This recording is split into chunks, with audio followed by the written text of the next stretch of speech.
103 the high. We beat 102, which is what we were last Friday. That was the previous hottest day so far this summer. Wasn't a record high, 3 degrees shy of it though. 106 the record set back in 1988. We've had 12 100-degree days this summer. Remember, we averaged 20 for a whole summer, and I have us topping that 20 number if you add up all the triple digits that I have on the 14-day forecast. Let's not worry about that though. We'll get there when we get there. Heat advisory in effect through at least tomorrow. Could be extended in some form or fashion for parts of North Texas into Friday, although Friday does bring a little bit of changes. We'll talk about that coming up. There's also an excessive heat warning for a handful of our counties to the west of the DFW area.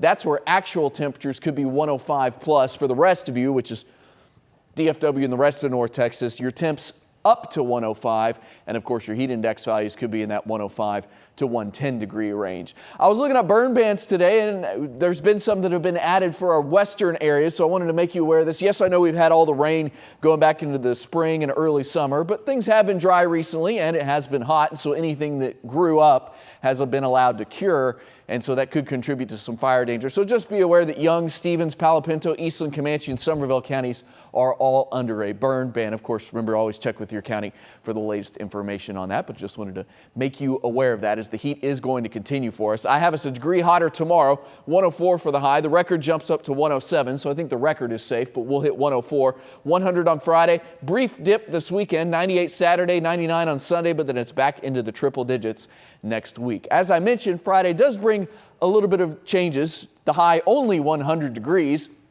And that's because nothing happens tomorrow, but that's because a little bit of increased cloud cover, a disturbance moves overhead, a weak front tries to drop into North Texas, and yeah, there could be a few pop-up showers or storms around the area. Not promising washout, not promising widespread soaking rain, but at least it's a chance for maybe a spotty shower or storm.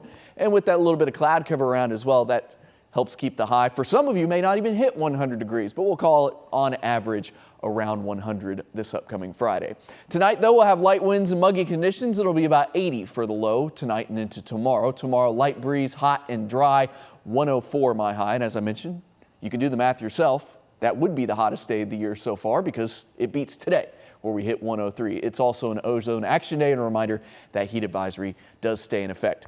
My coverage of rain, 20% on Friday. So yeah, don't get your hopes up for every single one of you seeing a shower or storm, but it's not impossible. 10% coverage this weekend. So if you have outdoor plans for the last weekend of summer for a lot of you before the kids head back to school on Monday or Tuesday or Wednesday next week, depending on your school district, I wouldn't cancel any outdoor plans at all, but yeah, there could be a pop-up shower storm somewhere in North Texas this weekend.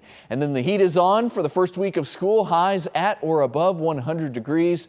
And if you add up all of those triple digits, of course, that would be 11, because 14 minus 3 is 11.